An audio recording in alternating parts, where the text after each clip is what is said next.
hora do que vocês tanto pediam acontecer. No dia 28 de novembro, uma quinta-feira, às 8 horas da noite, o ICL vai lançar a sua pós-graduação. Isso mesmo, uma pós-graduação reconhecida pelo MEC. E não vai ser com ninguém mais ou menos, não. Vai ser simplesmente com a FESP, o centro acadêmico onde estudaram Darcy Ribeiro, Florestan Fernandes, Sérgio Buarque de Holanda e tantos outros nomes tão importantes da nossa história. Uma pós-graduação com um valor simbólico e com os melhores professores e professoras do nosso país. Uma revolução. E no dia 28 de novembro, quinta-feira, às 8 horas da noite, a gente vai estar junto para celebrar e inaugurar essa nova fase do ICL.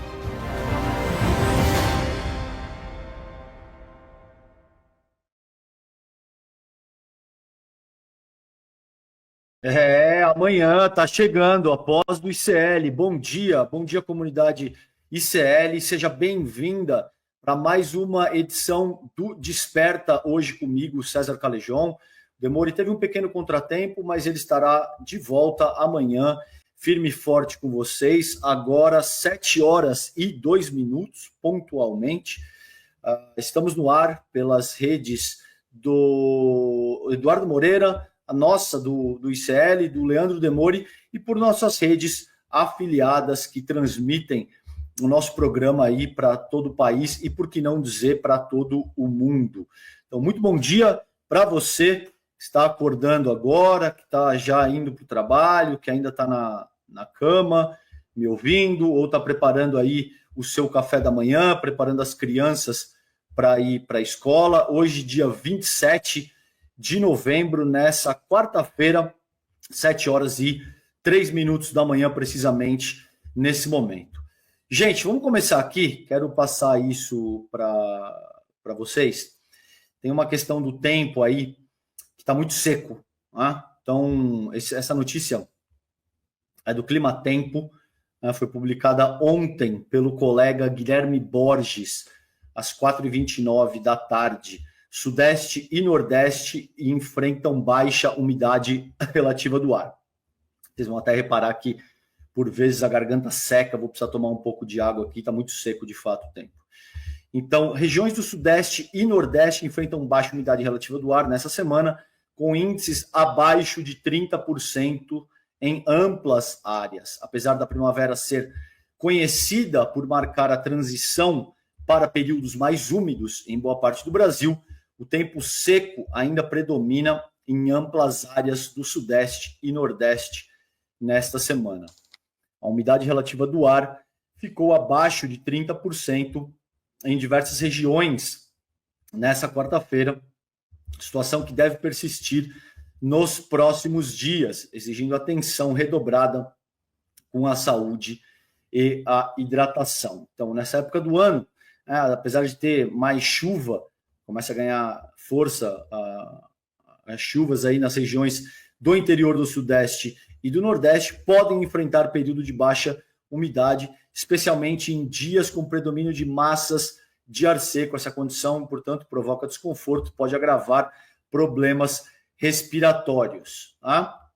Então, aí tem um mapa das regiões mais afetadas, sobretudo aqui no Sudeste, no Nordeste. Vale a pena, aqui do Sudeste, aí que você tem no mapa, essa região em amarelo, para você que só me escuta, é a região aqui entre São Paulo, principalmente aqui do estado de São Paulo, e aqui a região do Nordeste, que a gente tem risco de baixa umidade, com menos de 30% de umidade relativa do ar. Isso causa uma série de desconforto, principalmente para quem tem broncoespasmo, para quem tem dificuldades respiratórias.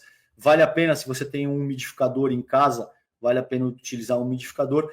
Quem não tem umidificador, vale a pena utilizar ali uma bacia, um balde com água do lado da cama para dormir, ou no quarto das crianças. Isso ajuda, facilita a respiração, principalmente a criançada sofre muito com essa questão da relatividade do ar está muito baixa. Tá bom? Então fica aí a questão do tempo, que deve ser bastante complicada essa semana ainda por conta da baixa umidade relativa do ar. Gente, vamos lá. Uma questão aqui que é muito complicada, da RDM News. Tá? Quem me passou essa notícia, passou no grupo, na verdade, foi a querida Heloísa Vilela.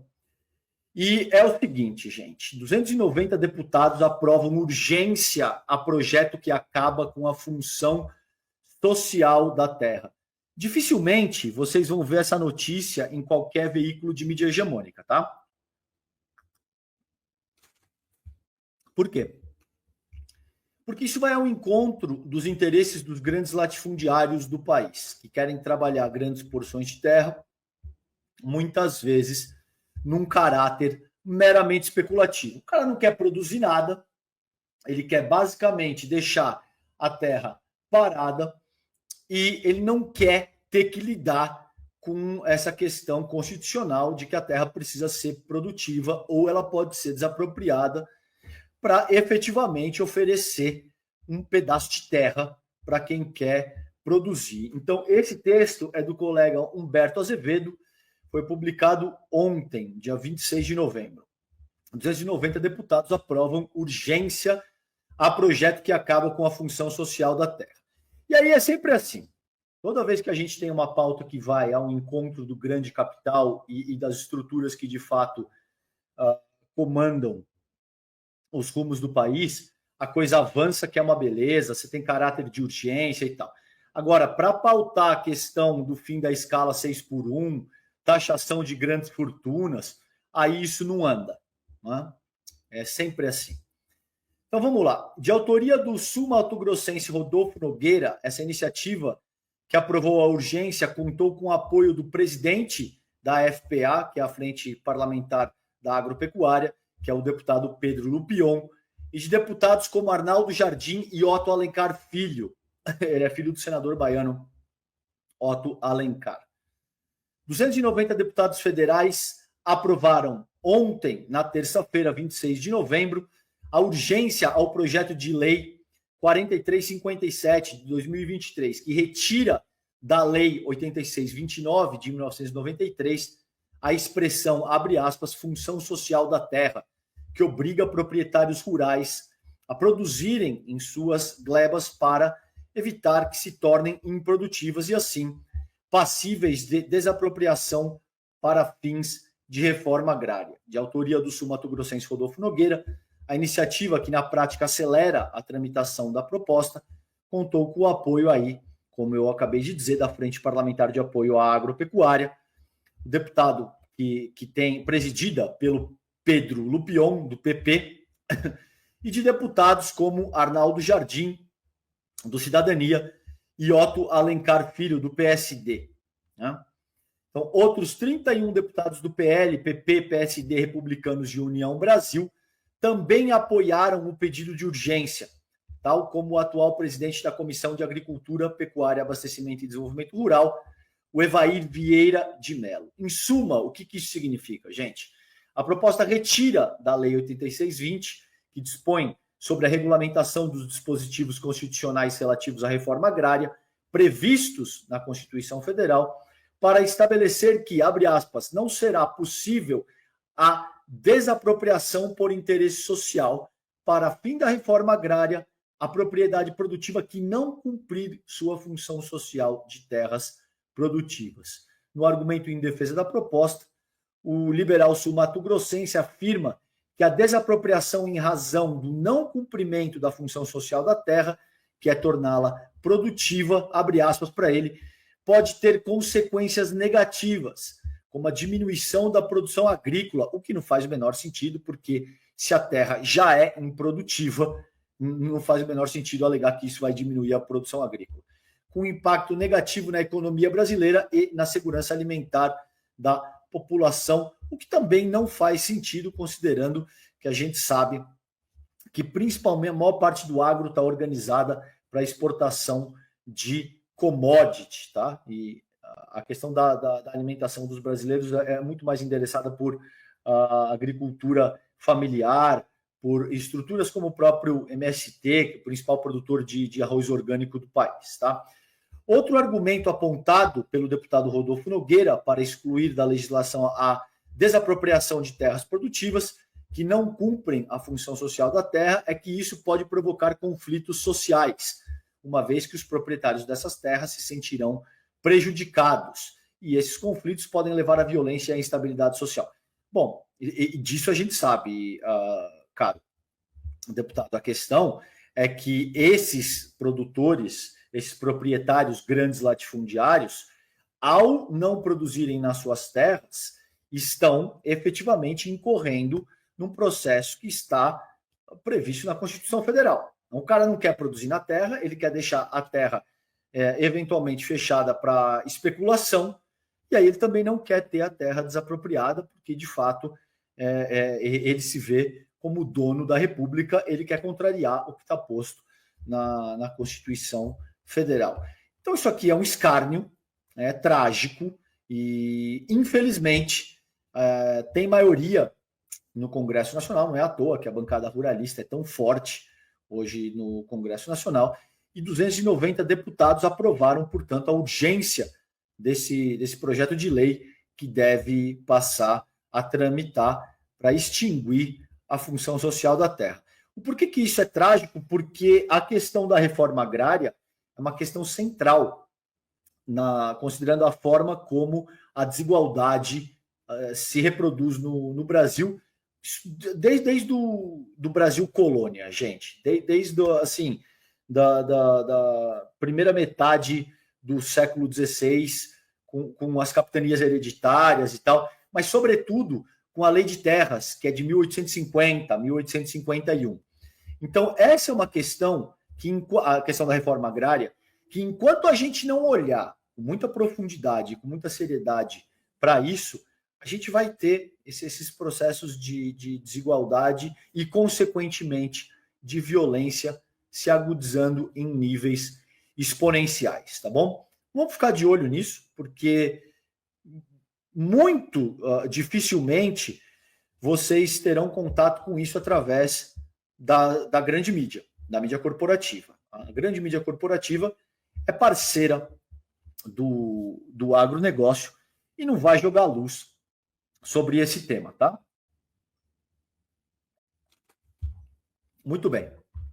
Gente, vamos lá para o iclnoticias.com.br. Vocês sabem, iclnoticias.com.br, sempre trazendo informações absolutamente em dia para vocês, muitas vezes antecipando o que os outros veículos digitais trazem também em termos de notícia. Então, quer ficar bem informado? Acesse iclnoticias.com.br. Eu começo aqui com vocês com outro escárnio, considerando esse aí, que eu já trabalhei anteriormente com vocês. Para quem está chegando agora, 7 horas e 14 minutos, sejam bem-vindos ao Desperta, hoje comigo, César Calejão. O Demore teve um pequeno contratempo, amanhã ele está firme e forte aqui no comando do Desperta com vocês, e eu trabalhei como existe aí uma iniciativa para avançar em caráter emergencial um projeto que visa extinguir com a função social da terra. O que eu trabalhei, essa foi a primeira notícia. 290 deputados estão mobilizados na Câmara Federal para tramitar um projeto de lei que vai extinguir esse parâmetro da função social da terra, o que permite que, de fato, grandes latifundiários que têm porções imensas de terra que são ociosas sejam desapropriados no sentido de oferecer uma função social para essa terra, considerando aí milhões de pessoas que só querem um pedaço de terra para tirar o seu sustento, para trabalhar a sua subsistência e para oferecer uma função efetiva para a nossa sociedade. Então, tem 290 deputados que estão se mobilizando para retirar esse parâmetro do nosso ordenamento jurídico, da nossa Constituição, tá? E agora, outra notícia que vai ao encontro desse tipo de coisa: deputados querem salário mínimo menor e menos dinheiro para educação e saúde.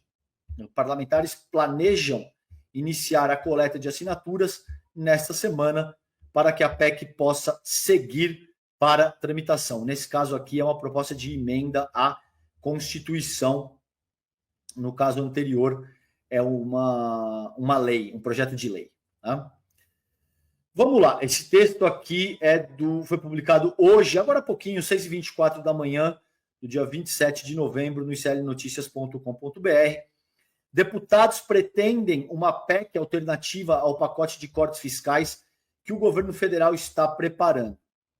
Embora não tenham acesso ao texto completo, os deputados Kim Kataguiri, do União Brasil, Júlio Lopes, do Progressistas, e Pedro Paulo, do PSD, afirmam que, com base nas informações divulgadas pela imprensa e em estudos feitos por consultores da Câmara e do Senado, defendem medidas mais drásticas.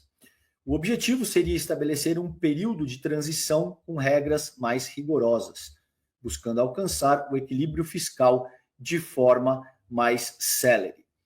Entre as propostas dessa PEC alternativa, uma das principais é a de que o salário mínimo seja reajustado apenas pela inflação, sem qualquer aumento real até 2031.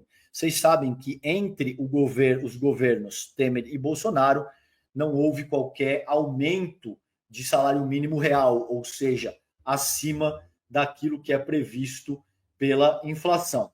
Tá? O primeiro aumento real acima da inflação que vem é agora no governo Lula, depois de 6 anos, mais 6 anos sem aumento do salário mínimo, tá? Então, além disso, a PEC sugere que os benefícios sociais sejam desvinculados do salário mínimo e corrigidos apenas pela inflação. Essa proposta já foi discutida dentro do próprio governo, mas deve ser excluída do pacote de cortes devido à resistência do presidente Lula. Outra alteração prevista é a redução do abono salarial, que passaria a ser pago exclusivamente a quem recebe um salário mínimo. Hoje, o benefício é concedido a trabalhadores que ganham até 2 salários mínimos. Tá? Deputados precisam de 171 assinaturas. Os gabinetes dos 3 deputados estão revisando os principais pontos da proposta e eles planejam iniciar a coleta de assinaturas nesta semana para que a PEC possa seguir para tramitação. Serão necessárias 171 assinaturas. Políticos progressistas fizeram duras críticas à proposta. Abre aspas. Pasmem, o governo ainda nem divulgou o pacote de cortes, já tem deputado, entre eles Kim Kataguiri, com uma PEC alternativa. A maldade é tanta que propõe congelamento do salário mínimo até 2031. A direita é insaciável, quer sempre arrancar o máximo possível dos mais pobres, escreveu o corajoso Ivan Valente, do PSOL, aqui de São Paulo, na rede social dele, que eu não vou citar o nome dessa rede social, vocês todos sabem qual é a rede social. Enquanto isso, o pacote de cortes preparado pelo governo já está finalizado. Antes de ser divulgado, no entanto, o presidente Lula se reunirá com os presidentes da Câmara, o Arthur Lira, do Senado, Rodrigo Pacheco. A reunião deve ocorrer ainda hoje, nessa quarta-feira, dia 27. Então, assim, gente, o que é complicado é que eu conversei com 2 parlamentares ontem, vou falar disso com vocês a seguir no N1. A gente enquanto sociedade, tá? Porque isso é complicadíssimo e aí tem toda uma questão de trâmite na Câmara Federal, no Congresso, de uma forma mais ampla, que depende de uma pressão popular muito intensa, e mesmo assim não é fácil. Mas a gente poderia, por exemplo, mexer aí nesse contingente dos militares, considerando que a gente gasta 800 milhões de reais com militares da reserva, tá? Que se aposentam cedo, que continuam ganhando com o Estado através de contratos temporários. E isso, eu conversei com pessoas, a gente poderia, que entendem do riscado, parlamentares, economistas e tal, teria uma economia aí de 5 bilhões de reais. Tá? A gente poderia, por exemplo, mexer na questão dessas emendas parlamentares. Né? A gente poderia cortar algo aí em torno de 5 a 10 bilhões sem o governo federal perder muito apoio. Evidentemente, existe algum custo político, mas isso também poderia ser feito de acordo com pessoas que eu, deputados ali que eu conversei e economistas com os quais eu conversei entre ontem e hoje. A gente poderia, e aí é importante que a sociedade esteja engajada nesse processo, terminar imediatamente com o PERSE, né, que é o programa aí de retomada do setor de evento. Isso também produziria uma economia entre 5 e 10 bilhões. A gente tem, por exemplo, empresas como iFood, Azul, entre outras, tá? Enotel, Atlanta Hotels, a Vila Gali, só essas 5 que eu lembro de cabeça, receberam mais de R$ 1 bilhão em isenção. A gente poderia retomar imposto, por exemplo, sobre grande fortuna, né?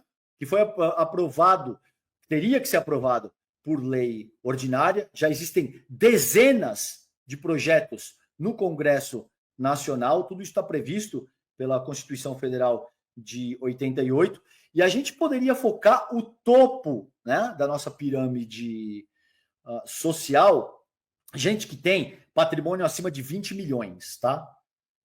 20 milhões de reais. E a gente poderia trabalhar isso com uma taxa razoável de 0,5% sobre o patrimônio líquido, descontando as dívidas e incluindo todos os imóveis excedentes para além do imóvel de moradia, o que resultaria aí em 10 a 15 bilhões de reais de receita para o Estado. Para vocês terem ideia, o imposto de 2% sobre a riqueza dos 0,2% mais ricos do Brasil seria suficiente para arrecadar 41,9 bilhões de reais por ano. Esse cálculo é do Centro de Pesquisa em Macroeconomia e Desigualdades, Macroeconomia das Desigualdades da Universidade de São Paulo, a USP. Então, isso, o que significa, gente? 0,2% dos mais ricos do país são 267.460 pessoas, num total de 213 milhões de brasileiras e brasileiros. 0,2%. Né? 267.460 pessoas. Isso é o que o imposto incidindo sobre esses 0,2% mais ricos significaria. E isso traria, para quem tem esse tipo de riqueza declarada, são pessoas que têm acima de 13 milhões, riqueza declarada acima de 13 milhões de reais, e uma renda média mensal de 218 mil reais por mês, segundo o estudo do MAD também. Eu acho que essa gente vai poder se virar bem, né? Quem ganha acima de 218 mil reais por mês e tem milhões e milhões de reais de patrimônio, não vai passar nenhum tipo de dificuldade. Eu acho que a gente poderia muito bem trabalhar essa questão. Além disso, a gente poderia recriar a faixa adicional do imposto de renda, alíquota de 35%, acima de 20 mil reais mensais, o que geraria aí algo em torno de 5 bilhões de reais também em termos de arrecadação. Sabe onde mais a gente poderia mexer também, nobres deputados? Nos supersalários do Judiciário e do Ministério Público. E nos inúmeros privilégios que essas pessoas têm. Então, assim, segundo dados da Transparência Nacional, por exemplo, tribunais de justiça e de estaduais e do Distrito Federal pagaram algo na casa de 4,5 bilhões de reais acima do teto previsto para juízes e desembargadores em 2023. Agora, o Kim Kataguiri, o Júlio Lopes e o Pedro Paulo querem mexer na questão do salário mínimo. querem mexer com os benefícios sociais. Vamos ver o pacote que o Haddad vai apresentar. A gente vai cobrir isso, porque a depender do que for apresentado, tudo bem, o governo vai acertar as próprias contas, mas vai arrebentar a própria base social que o elegeu. A gente vai seguir trabalhando isso. Muito provavelmente isso deve sair entre hoje e amanhã. Se sair ainda no período da manhã, a gente traz no N1. Caso não saia, a gente traz muito provavelmente no N2 com vocês, tá? Gente, vamos para o tema principal do dia hoje. 7h27, para você que chega agora ao Desperta ICL, eu já trabalhei 2 temas extremamente importantes que vocês precisam estar cientes, que é como 290 deputados na Câmara Federal conseguiram avançar a tramitação de um projeto de lei em caráter de urgência para retirar a função social da terra. Isso é um assinte, porque agora grandes latifundiários vão poder trabalhar enormes porções, de caso isso seja aprovado, enormes porções de terra num caráter meramente especulativo. A pessoa não precisa produzir nada, né? Esse é um parâmetro constitucional desde 1993, que existe uma função social da terra e que, caso os grandes latifundiários, os grandes donos do capital, tenham essas porções de terra inativas, elas podem ser desapropriadas para oferecer um pedaço de chão para quem de fato quer cultivar, para quem de fato quer trabalhar a sua subsistência e para quem quer oferecer um serviço social à nossa população. Isso está em vias de mudar, graças ao nosso maravilhoso Congresso Nacional. E também trabalhei como deputados estão aí organizando essa última notícia.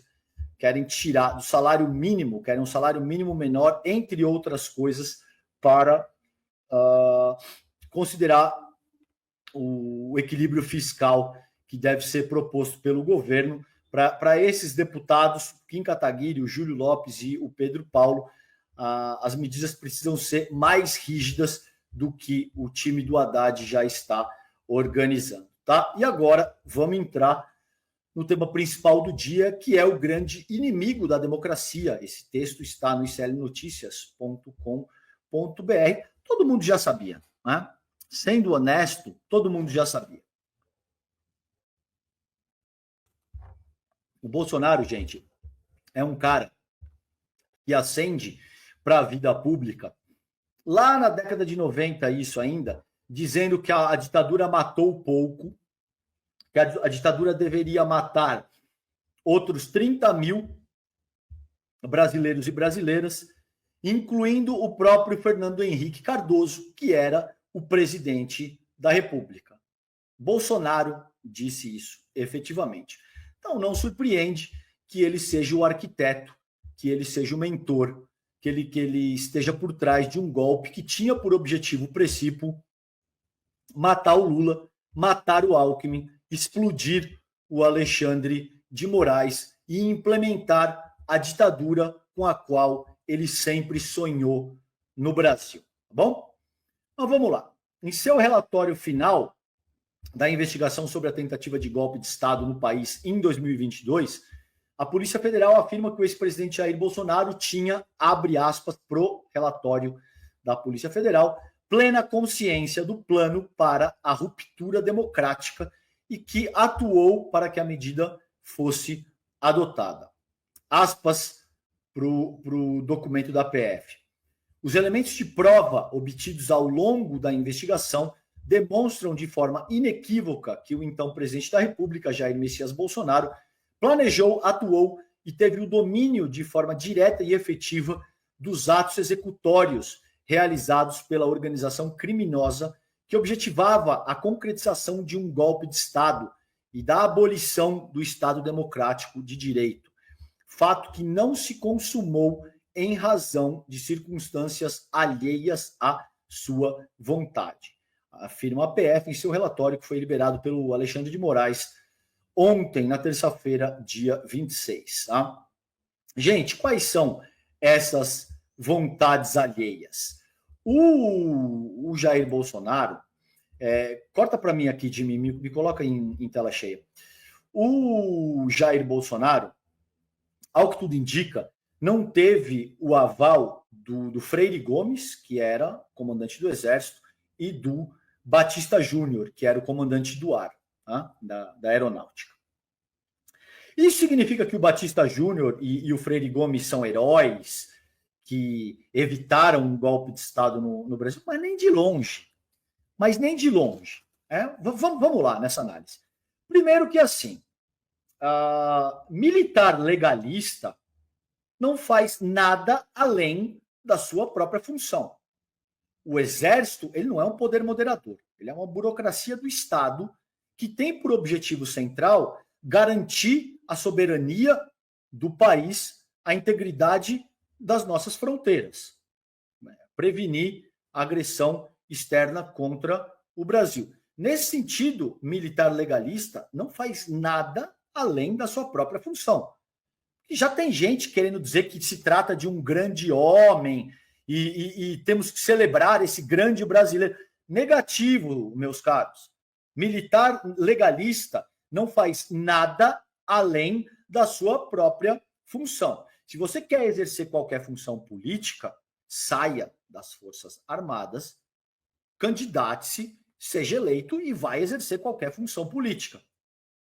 Caso contrário, você deve se ater ao que, de fato, as Forças Armadas existem para fazer, que é, sobretudo, garantir a soberania nacional.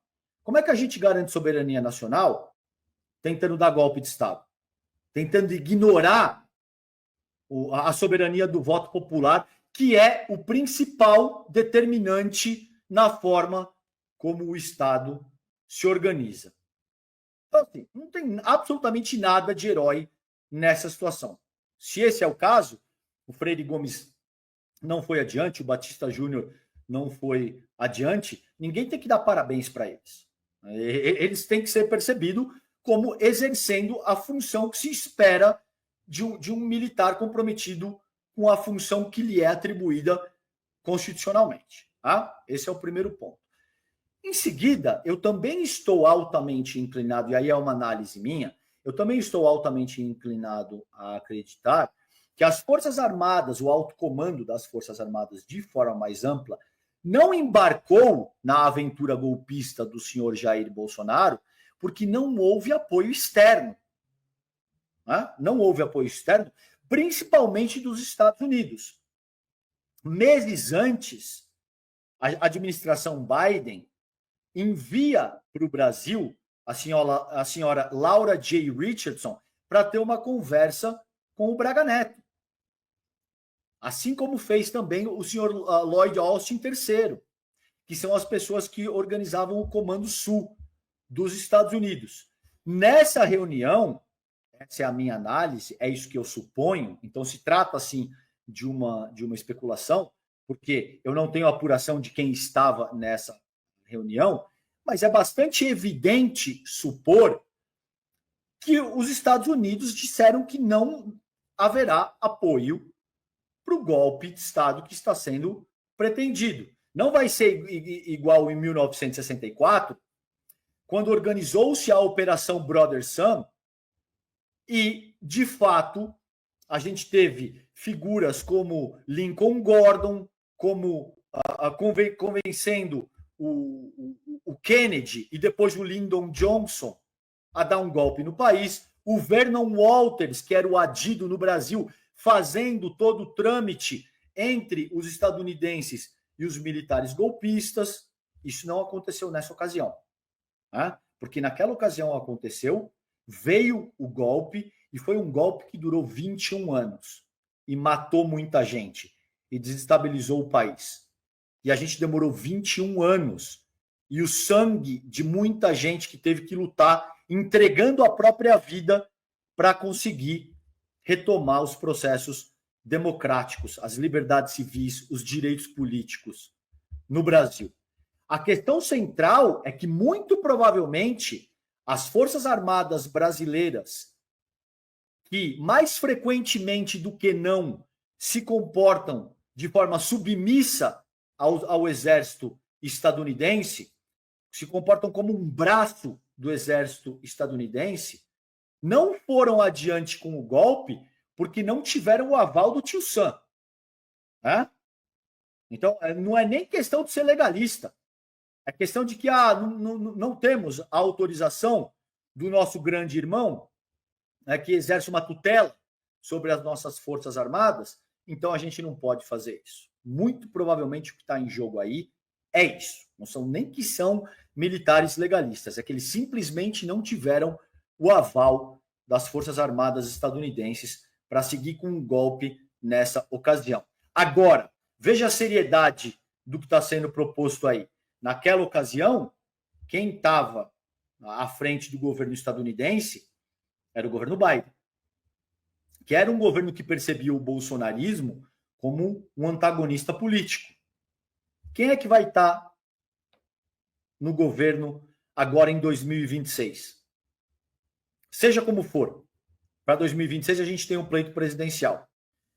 A gente vai ter, muito provavelmente, alguém dessa extrema-direita disputando com alguém do campo progressista. É muito cedo para especular quem de ambos os lados ainda. Mas como é que vocês acham que uma eventual gestão Trump, que já está organizando o dito Projeto 2025, que tem por objetivo central transformar os Estados Unidos num tipo de Hungria do Viktor Orbán, vai reagir se esse mesmo tipo de situação se apresentar? E como é que isso vai ser?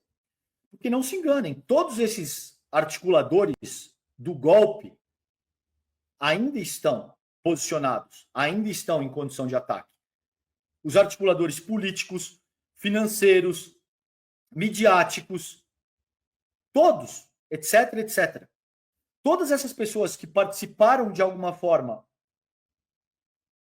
da articulação desse golpe que tinha por objetivo assassinar o Lula, o Alckmin e o Moraes, ainda estão absolutamente impunes, sequer foram denunciados e continuam em condição de exercer o mesmo tipo de função que exerciam há 2 anos. Nada garante, isso é importante e eu quero trabalhar com vocês. Isso não tem que ser percebido como um risco que foi superado e que, graças a Deus, a PF agora apresentou um relatório. Estamos esperando que o senhor Gonê ofereça a denúncia prontamente e que essas pessoas passem a responder perante a justiça pelos crimes cometidos. Agora, nada disso ainda aconteceu. E nada garante que essas pessoas não vão tentar processos similares, análogos a esses, daqui a 2 anos, agora sim contando com um governo muito mais inclinado a ceder a um golpe de Estado no país. Isso não é brincadeira, né? Essa gente vem tentando destruir o Lula há décadas. Não é à toa que o apelido do Lula aí nessa ocasião era Jeca. Eles já tentaram arrebentar a imagem do Lula de todas as formas. O Lula já foi o Nine, o Lula já foi o sem dedo, o Lula já foi o cachaceiro, o analfabeto, agora é o Jeca. Nada disso é novo, gente. Essa tentativa permanente de golpe no Brasil está sempre à espreita. Então vamos lá, Jimmy, vamos voltar para a notícia do iclnoticias.com.br. Eu vou colocar na tela de novo aqui. Se você puder voltar, Jimmy, aí vamos lá. Vamos lá. Tá aí, então. Tá? Então, durante a investigação, os agentes federais escutaram os depoimentos dos ex-comandantes do Exército, Freire Gomes, da Aeronáutica, Batista Júnior, que afirmaram que Bolsonaro convocou reuniões no Palácio do Planalto após a derrota para o presidente Lula nas urnas em novembro de 2022. O intuito dos encontros seria organizar um plano para a implementação de um golpe de Estado no país, para a manutenção de Bolsonaro no poder. De acordo com os ex-comandantes, o ex-presidente apresentou um documento que detalhava as hipóteses em que a ruptura democrática seria provocada. Abre aspas para o Freire Gomes. Em outra reunião no Palácio da Alvorada, em data em que não se recorda, o então presidente Jair Bolsonaro apresentou uma versão do documento com a decretação do estado de defesa e a criação da Comissão de Regularidade Eleitoral para apurar a conformidade e legalidade do processo eleitoral, disse o ex-comandante do Exército Marco Freire Gomes.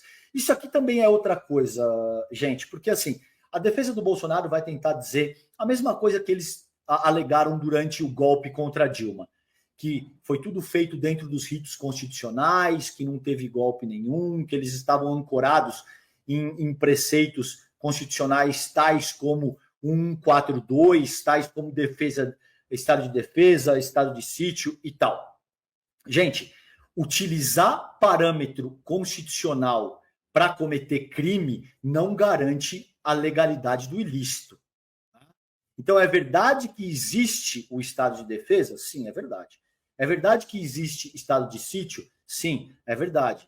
É verdade que existe 142? Sim, é verdade. Agora, você não pode utilizar isso para dar um golpe de Estado porque você simplesmente está inconformado com a derrota que você sofreu nas urnas. Isso caracteriza um golpe. Você não pode se esconder atrás da falácia de que existe um parâmetro constitucional que garante a aplicação do estado de defesa. Não, garante a aplicação do estado de defesa, mas não sob essas circunstâncias. Esse é o ponto central do que está sendo proposto aí. E também foi organizado contra Dilma. Né? Contra Dilma foi a mesmíssima coisa. Contra o Lula foi a mesma coisa. Foi em 3 instâncias. Sim, foi em 3 instâncias, mas foi um processo absolutamente viciado, conduzido por um juiz parcial que depois virou ministro da Justiça de um governo que ele ajudou a eleger. Um juiz absolutamente suspeito, conforme o próprio STF determinou. Essa não é a minha opinião, não é o que eu acho. Contra a Dilma foi a mesma coisa. Né? Organizaram um golpe de Estado com base na emissão de crédito suplementar sem aprovação parlamentar, o que a gente convencionou chamar de pedalada fiscal, e destituíram uma presidenta eleita, a primeira mulher eleita no país, com 54 milhões de votos. E isso não foi base para golpe, para impeachment de nenhum outro presidente da República. FHC deu pedalada, Lula deu pedalada, Temer deu pedalada, Bolsonaro deu pedalada. Ninguém foi destituído do cargo com base nesse tipo de premissa. Só a Dilma. E esse parâmetro foi alterado no dia seguinte à destituição, ao golpe da Dilma Rousseff. Ou seja, uma medida que foi utilizada única e exclusivamente em caráter de exceção contra a Dilma Rousseff. Se isso não caracteriza um golpe, não, mas foi feito dentro da legalidade. Sim, o próprio o José Saramago diz isso. O problema do nosso sistema democrático é que ele permite fazer coisas nada democráticas democraticamente. É o que está em jogo aí e o que a defesa do Jair Bolsonaro vai tentar alegar. Eles vão tentar de tudo um pouco. Eles vão tentar dizer que o Bolsonaro não sabia. Se isso não funcionar, eles vão tentar dizer que foi, no mínimo, prevaricação. Eles vão tentar dizer que foi absolutamente constitucional porque existem parâmetros preconizados pela nossa Carta Magna. De tudo um pouco eles vão tentar, tá bom? O fato é que o Bolsonaro, segundo o inquérito de mais de 880 páginas ontem da PF, não só sabia de tudo, como como planejou o golpe que tinha por objetivo matar o Lula, o Alckmin e o Moraes. Ainda no iclnoticias.com.br, PF aponta a atuação de general Braga Neto em 2 núcleos da trama golpista. Existem 6 núcleos, tá? Eu não vou ter tempo para aprofundar isso com vocês aqui. A gente está nos 15 minutinhos finais do Desperta, mas a gente vai ver isso a seguir no N1 e ao longo da nossa programação durante o dia. Então, o militar estava nos grupos de desinformação e ataque às urnas, e no de oficiais de alta patente com influência. Esse texto é da Folha Press, foi publicado no iclnoticias.com.br hoje às 5 horas da manhã. A Polícia Federal afirma que o general Walter Braga Neto, ex-ministro da Defesa e vice na chapa de Jair Bolsonaro em 2022, participou de 2 núcleos de atuação do grupo suspeito da trama golpista. De acordo com as investigações, o militar da reserva do Exército teria participado do núcleo de desinformação e ataques ao sistema eleitoral e do núcleo de oficiais de alta patente com influência e apoio a outros núcleos. A descrição desses grupos, os integrantes, incluindo o ex-ajudante de ordens, o Mauro Cid, e a forma de atuar de cada um, estão descritos em decisão que foi proferida na terça-feira, ontem, do ministro Alexandre de Moraes, do STF, que levantou o sigilo da apuração. E aí a gente tem aqui os grupos que, segundo a PF, então, núcleo de desinformação e ataques ao sistema eleitoral, você tem o Cid, o Anderson Torres, outras pessoas aqui, eu não vou ler todo mundo, o Tércio Arnaud, aquele que, no gabinete do ódio, fala, produção, divulgação e amplificação de notícias falsas quanto à lisura das eleições presidenciais de 2022, com a finalidade de estimular seguidores a permanecerem na frente dos quartéis e instalações das Forças Armadas. A gente tem o segundo núcleo responsável por incitar militares a aderirem ao golpe de Estado, o Braga Neto, o Paulo Figueiredo Filho, neto lá do ditador, o Ailton Gonçalves Moraes Barros, o próprio Mauro Cid. Como que é a forma de atuação? Eleição de alvos para amplificação de ataques pessoais contra militares em posição de comando que resistiam às investidas golpistas, tá?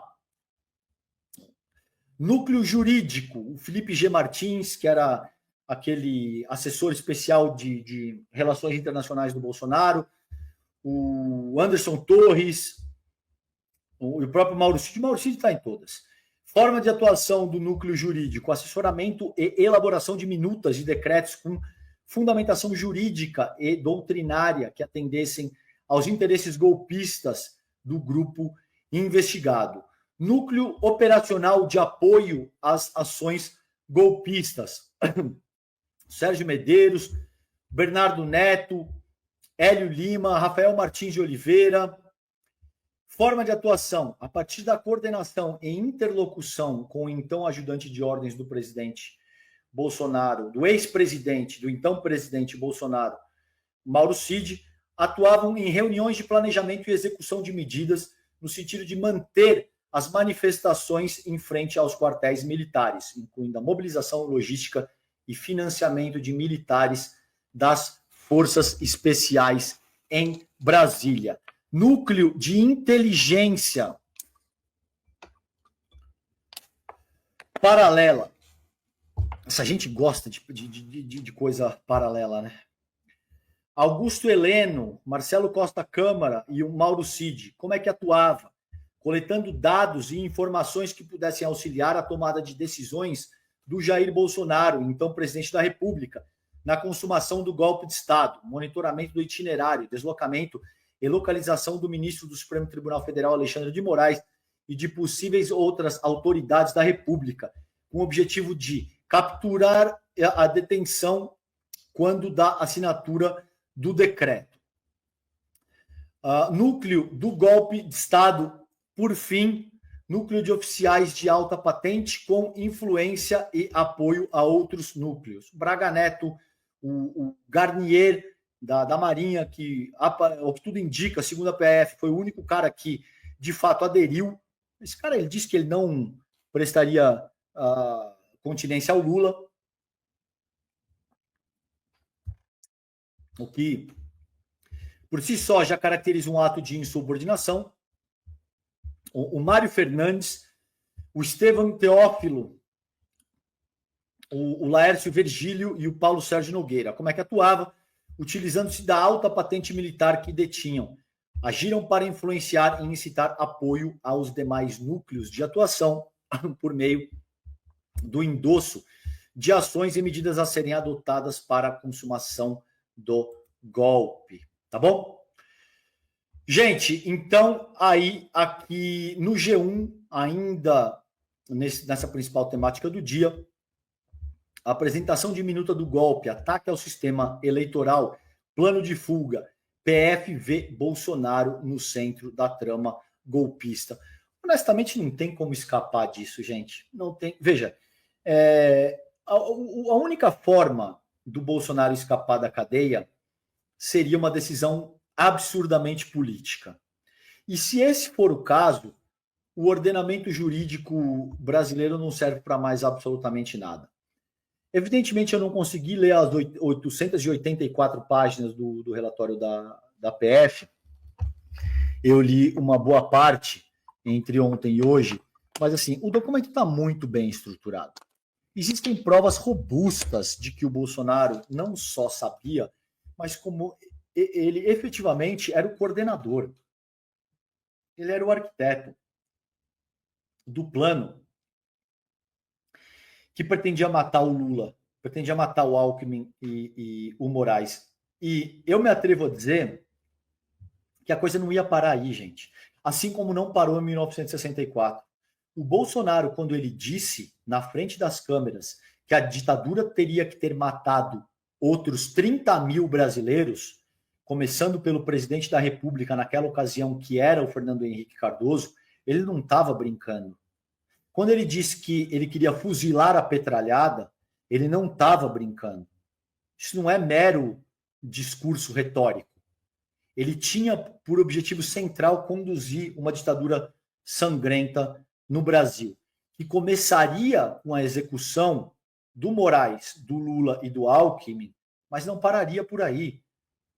Todos os comunicadores, os políticos, os jornalistas que de alguma forma não tivessem automaticamente alinhados à ditadura bolsonarista seriam presos, seriam executados, seriam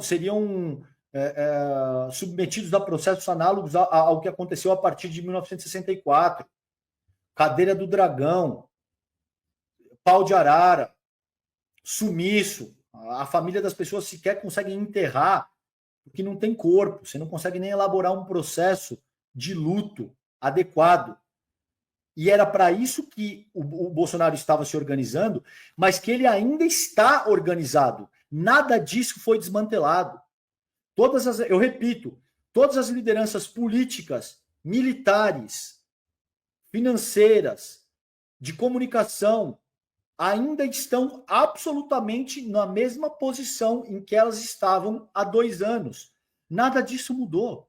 Essa gente continua em posição de ataque, só que agora eles contam com alguém que tem uma visão muito similar a deles, que também está querendo instituir uma ditadura nos Estados Unidos e que muito provavelmente está mais inclinado a oferecer apoio ao ideário golpista daqui a 2 anos durante o pleito presidencial.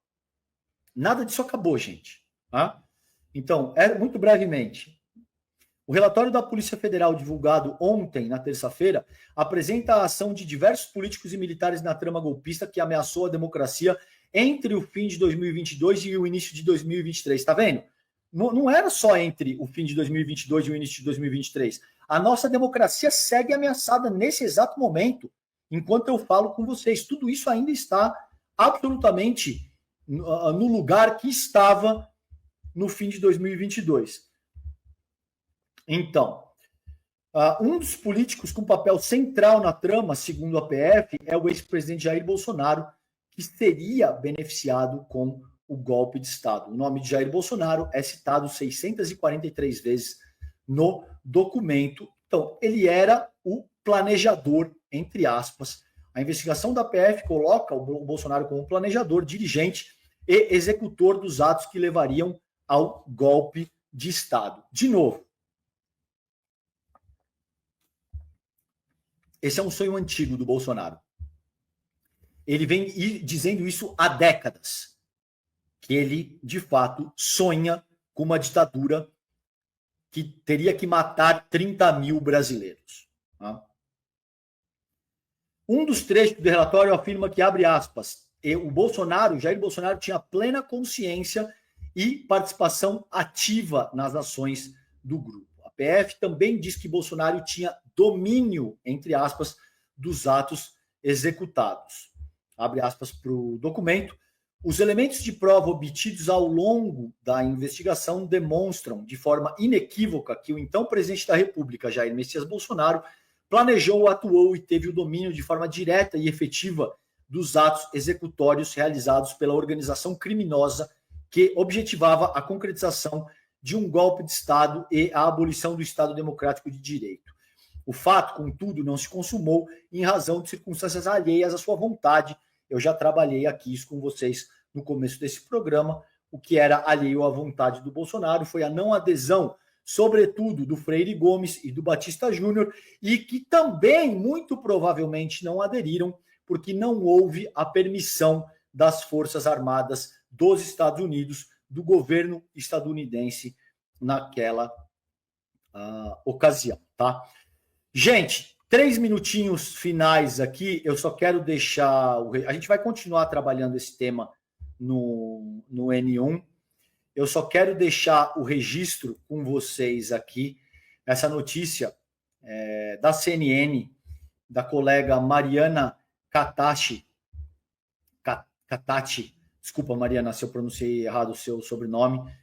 Ontem, dia 26, às 11 horas da noite, cessar-fogo entre Israel e Hezbollah entra em vigor. A trégua começou ontem, 11 horas da noite, no horário de Brasília, e deve durar 60 dias. O acordo de cessar-fogo entre Israel e o grupo libanês Hezbollah entrou em vigor ontem, 11 horas, no horário de Brasília.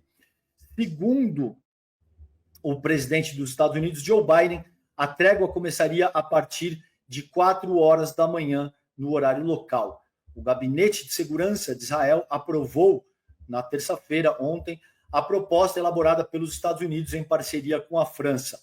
Os Estados Unidos que vetaram por múltiplas vezes acordos de cessar-fogo nas Nações Unidas olha, deixaram arrebentar Gaza de uma maneira sem precedente. Mais de 43 mil pessoas mortas em Gaza, 2/3 mulheres e crianças. Enfim, um genocídio assim, sem palavras. O premier israelense, o Netanyahu, que inclusive teve a sua prisão decretada pelo Tribunal Penal Internacional, Netanyahu é um monstro, é um assassino, é um genocida. Isso quem está dizendo sou eu respondo pelas minhas ações. Diz que estava pronto para implementar o acordo e que Israel responderia vigorosamente se o Hezbollah violasse alguma das regras. Em um discurso na Casa Branca, o Biden defendeu o direito de Israel de se defender se o Hezbollah o descumprir os termos do acordo. A trégua deve durar 60 dias e foi elaborada com base na resolução 1701 da ONU. A expectativa é que o acordo sirva de base para uma cessação das hostilidades mais duradouras. Tá? Gente, a essa altura, a gente tem mais de 43 mil palestinos mortos em Gaza durante a ofensiva israelense. Também destruiu praticamente toda a infraestrutura civil, não poupou absolutamente nada, escolas, universidades, hospitais e tal. Tá bom? Gente, com isso eu vou chamar aqui, a gente tem, amanhã é o grande dia. Jimmy, se você puder colocar na tela para mim, por favor, aí, a estreia da pós do ICL. É um momento histórico para a gente. A aula inicial é amanhã, dia 28 de novembro, quinta-feira, às 20 horas, entre o Edu Moreira e o Gessé Souza, a formação mais crítica, revolucionária e fundamental para entender o Brasil. A gente tem esses dois craques lançando a pós do ICL. Está imperdível, gente. Está reconhecido pelo MEC, absolutamente histórico o momento, em parceria com a FESP, SP aqui. Amanhã, dia 28 de novembro, quinta-feira, 20 horas, tá bom? Tá aí o endereço para vocês se inscreverem, despertaicl.com.br. Entra lá agora, despertaicl.com.br. Amanhã tem o lançamento da pós do ICL, tá bom? Gente, com isso eu vou encerrando o Desperta ICL de hoje com vocês. Vocês ficam agora com o N1, o nosso time de craques. Daqui a pouquinho eu tô lá também no N1 com vocês. Um beijo, bom dia, fiquem bem. Tchau, tchau. Fala, turma, é amanhã que a gente vai ter um dia histórico no ICL, o lançamento da pós-graduação ICL em parceria com a FESP, escola onde estudaram Darcy Ribeiro, Florestan Fernandes e tantos outros nomes. Só lembrando que é o seguinte, é pós-graduação mesmo, reconhecida pelo MEC, e começa no comecinho do ano que vem. Para saber quais são as pós que a gente vai oferecer, as condições em termos de valores e tudo, que eu já adianto, que vão ser muito abaixo do mercado, e os professores que vão ensinar, amanhã tá junto com a gente às 8 horas da noite. Um abraço e até amanhã.